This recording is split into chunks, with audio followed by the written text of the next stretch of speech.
చాలా మంది పెద్ద పెద్ద ప్రముఖులు కూడా చూస్తుంటే కోట్లకు ఇస్తుంటారు.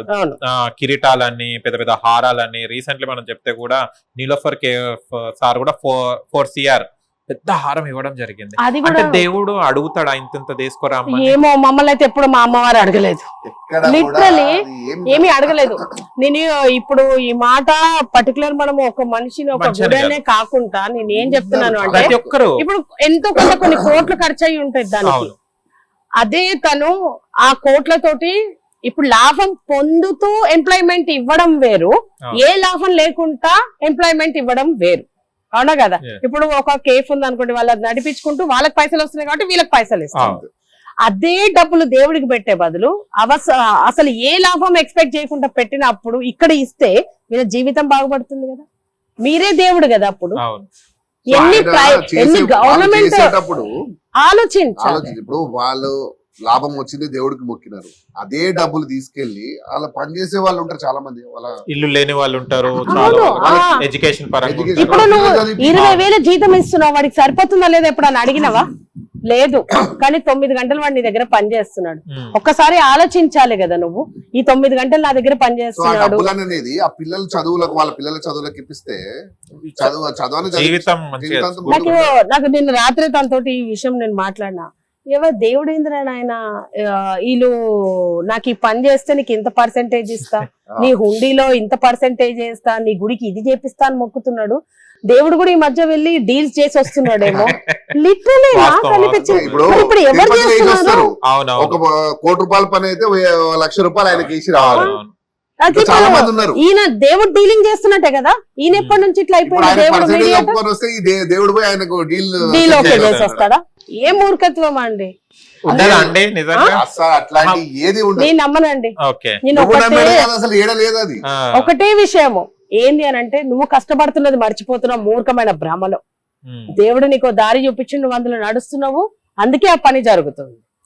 అది మర్చిపోయి నీ కష్టాన్ని మర్చిపోయి అన్ని మర్చిపోయి దైవాన్ శక్తి అనేది ఉంది. ఆ శక్తి నీ లోపల ఉండి నిన్ను నడిపిస్తుండగా నడిపించి నీకేం చెప్తున్నాడు? నీకు ఈ పని జరిగింది, నాకు కాదు నువ్వు ఇయ్యాల్సింది తిరిగి. నీ బతుకు నువ్వు మంచి బతుకుతూ నలుగురికి మంచి చెయ్యు అని. మనం కడుపులో కన్నా బిడ్డలు ఉంటారండి. ఇప్పుడు వాళ్ళకి ఏం చేస్తాం మనం? చిన్నప్పటి నుంచి వాడి మంచి చెడు చూసి చదివిపించి వాడి ఒక స్థితికి వచ్చిన తర్వాత వాడికి మొదటిగా చెప్పేది ఏంది మనం? నాన్న నీ జీవితం నువ్వు బాగా చేసుకో, మంచిగా బతుకు పెట్ట, ₹4 వస్తే దాసుకో, నీ పెళ్ళం బిడ్డల్ని మంచి చూసుకో, లేదా నీ ఇంటి కాపాడిని బాగా చూసుకో అనేదే చెప్తాను. కానీ రే ఏం సంపాదిస్తున్నా మొత్తం తెచ్చి నాకు అందులో సగభాగం నాకు ఇయ్యు అని నువ్వు అడుగుతావు. ఏ తల్లిదండ్రులని ఇప్పటి వరకు అట్లా అడిగినరా? అడగలేదు కదా. మరి వాళ్ళు ఎందుకు అడుగుతారు? సో బిజినెస్ చేసేటప్పుడు కూడా స్టార్ట్ చేసేటప్పుడు దేవుడిని వాళ్ళు ఎంత నమ్మాలో అంతనే నమ్ముతారు. ఎట్లయితే వాళ్ళు డబ్బులు వచ్చినప్పుడు వాళ్ళకి ఒక భయం క్రియేట్ చేస్తారు. వాళ్ళని మనిషిని ఎట్లా దానికి ప్రాబ్లం తిప్పుతారు అనేది కూడా తెలుసుకోవాలి. ఎట్లయితే డబ్బులు వస్తుంటాయో దాన్ని ఆయన పోతాయి, ఇట్లా ఇది చేయకపోతే ఇది అవుతుంది, ఇది చేయకపోతే ఇది అవుతుంది అని ఒక భయాన్ని క్రియేట్ చేస్తారు. ఆ మనిషి సంపాదించిన డబ్బు ఎక్కడ పోతుంది అని ఒక భయంతో ఆ పక్కన ఉన్న సొసైటీ వాళ్ళందరూ కూడా ఆ భయంతో తీసుకెళ్లి ఆ దేవుడికి ఇస్తే అయితే ఇది కూడా ఎక్కడ జరుగుతుందో తెలుసా?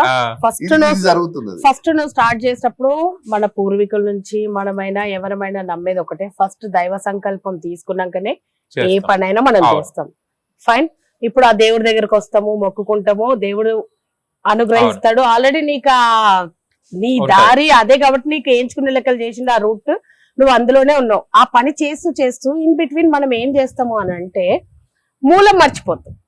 మనం ఏం ఫీల్ అవుతాం అంటే మనకు దెబ్బ తాకినప్పుడు దేవుడికి అది చేయనందుకే దేవుడు ఇది చేసిందేమో అనుకుంటాం. కానీ నువ్వు ఆ స్థాయికి వెళ్ళడానికి నీతో నిలబడ్డది ఎవరు? ఆ మూలము. అది మర్చిపోయినప్పుడు నీకు దెబ్బ తాకుతుంది. దేవుడు ఏం చెయ్యాడు ఆడ? దేవుడు ఆల్రెడీ నీకు ఇచ్చిండు. నీకు ఆ దెబ్బ ఎందుకు తాకిచ్చిండు? ఆయనను మర్చిపోయినావని కాదు. అరే నువ్వు ఎవరితో మొదలైనవో వాళ్ళని వదిలేసి ముందుకెళ్ళిపోతున్నావు, వాళ్ళని పట్టుకొని నడువు అని చెప్పి అక్కడ దేవుడు చెప్తూ ఉంటాడు. మనమేం ఫీల్ అవుతాం తెలుసా? ఈ మూలాన్ని మర్చిపోయి దవదబ్బా దేవుడి దగ్గరికి వస్తాను డైరెక్ట్. ఒక మనిషి దగ్గరకు వచ్చి నేను అప్పుడు దేవుడిని నమ్ముకొని ఈ పని చేసి ఆయనకి ఇంత ఇచ్చిన కాబట్టే నేను ఇంత దూరం పోయినా మంచి జరిగింది, తర్వాత నాకెందుకు ఇట్లా అవుతుంది అంటే ఆడనే నువ్వే చెప్పబట్టివి నేను దేవుడిని నమ్మినా అందుకే అయిందని. అదే పాయింట్ ని పట్టుకుంటాడు. నువ్వు ఆయనతో ఇట్లా చేసినందుకు ఇట్లా అయింది, దీనికి పరిహారం ఈ హోమం చెయ్యు, ఈ వీళ్ళకి ఇది దానం ఇయ్యు, అది దానం ఇయ్యు, ఈ గుడికి ఇది చెయ్యు, అది చెయ్యు. ఆడ పనులు చేయించుకుంటున్నాడు, తన సొంత పనులు. దేవుడికి ఏం చేస్తలేవు. దేవుడు నీకు ఏం చెప్తున్నాడు, నీకు మనస్సాక్షిని ఇచ్చిన. ఇప్పుడు మేము ఉన్నాము, మాకు ఒకటే ఫీల్ ఉంటది. మేము గత 4 సంవత్సరాల నుంచి అట్లనే బతుకుతున్నాం. అంటే మా జీవితంలో మంచి చెడు ఏది జరిగినా ఇక్కడ ఉన్న మా దగ్గర పనిచేసే వాళ్ళతోటే ఉంటాం మేము. పండుగలైనా, మా లైఫ్ లో స్పెషల్ డేస్ అయినా, మా పిల్లలమైనా వాళ్ళతోటే సెలబ్రేట్ చేసుకుంటాం. ఎందుకంటే వాళ్ళు నమ్మి ఇక్కడ వాళ్ళకి సేవ చేస్తున్నారు. ఇప్పుడు వాళ్ళు ఈ గుడి ఇంత శుభ్రంగా ఇట్లా ఉంటుంది అంటే నా దగ్గర ఉన్న 4 ఆడవాళ్ళే. వాళ్ళు పొద్దున్న లేస్తే వాళ్ళ జీవితాన్ని అంతా ఈ గుడికి త్యాగం చేస్తున్నారు. సో మేము వాళ్ళకి అంత ఇంపార్టెన్స్ ఇవ్వకపోతే ఎట్లా? నేను ఈడ కూర్చొని నేనే చేసేస్తున్నా అది ఇది అంటే అది నా తలపోగరైతుంది. ఏడనో కాడ నేను వాళ్ళని మర్చిపోయినాను అనుకో, జస్ట్ ఏదో దేవుడు చూపిస్తాడు. నేను అప్పుడు ఏం గ్రహించాలి? ఇమ్మీడియట్లీ నా పని వాళ్ళ చేసిన పనిని గ్రహించాలి నేను. వాస్తవం. అదే నేను అందరికీ చెప్తున్నాను. ఎక్కడ కూడా ఏ కంపెనీ గానీ ఎక్కడ కూడా ఇది గ్రహించరు. అదే చెప్తున్నా, మీరు మీ కంపెనీ డెవలప్ అయితేనో ప్రాఫిట్స్ ఎక్కువ వస్తేనో దేవుడి దగ్గరికి పోతున్నారు. కానీ నిన్ను స్థాయిలో నిలబెడుతుంది ఎవరు? నువ్వు ఆ చైర్ లో కూర్చుంటే 24 గంటలు వాళ్ళ భుజం మీద వేసుకొని నడిపిస్తూ ఉంటారు. సో నీకు నిన్ను నిలబెట్టిన వదిలిపెట్టి దేవుడి దగ్గర పోయి తీసుకుపోయి పైసలు వేసి వస్తున్నావు, లేకపోతే ఆ పూజలు అంటున్నావు, ఈ పునస్కారాలు అంటున్నావు, లేకపోతే ఎక్కడ ఒక గుడి మనిషికి చేయమని చెప్తున్నావు. నువ్వు అక్కడ అవే డబ్బులు 1 లక్ష రూపాయలు నువ్వు అక్కడ పర్సెంటేజ్ ఇచ్చే వాళ్ళు అవే 1 లక్ష రూపాయలు దగ్గర పనిచేసే వాళ్ళ పిల్లల చదువులకు అయిపోతుంది. వాడిని నీ దగ్గర పనిచేస్తున్న ఎంప్లాయ్ పిలిచి, అరే 2 పిల్లలు ఉన్నారా, ఎంత అది చదువుకి 50,000 సంవత్సరానికి చెక్ రాసి ఇచ్చే సంవత్సరం పాటు మేము చెప్తున్నా. ఏది కోరుతున్నాడు? నువ్వు చేసే పనిని నీ లోపల ఎప్పుడైతే చెప్పినా నీ లోపలనే దేవుడు ఉన్నాడు, అన్ని చూస్తున్నాడు నిన్ను. ఎందుకు తిరుపతిలో ఆ ప్రధాన అర్చకులే చెప్తున్నారు కదా, అన్ని భక్తులే ఇస్తున్నారు. మరి పైసలు ఏడిపోతున్నాయి? తిరుపతిలో వేసిన పైసలు ఎవరు తింటున్నారు? చెప్పండి. ఒకవేళ అదే అయి ఉంటే కరోనా వచ్చినప్పుడు అక్కడ కూడా ఎంతో మంది సఫర్ అయ్యారు. హాస్పిటల్స్ లేక, గవర్నమెంట్ హాస్పిటల్లో ఫెసిలిటీస్ లేక. మరి ఎప్పుడు డెవలప్ అయిపోయి ఉండాలి కదా. అక్కడైనా ఇక్కడైనా ఎక్కడైనా సరే ఎందుకు జరగట్లేదు? ఆలోచించండి.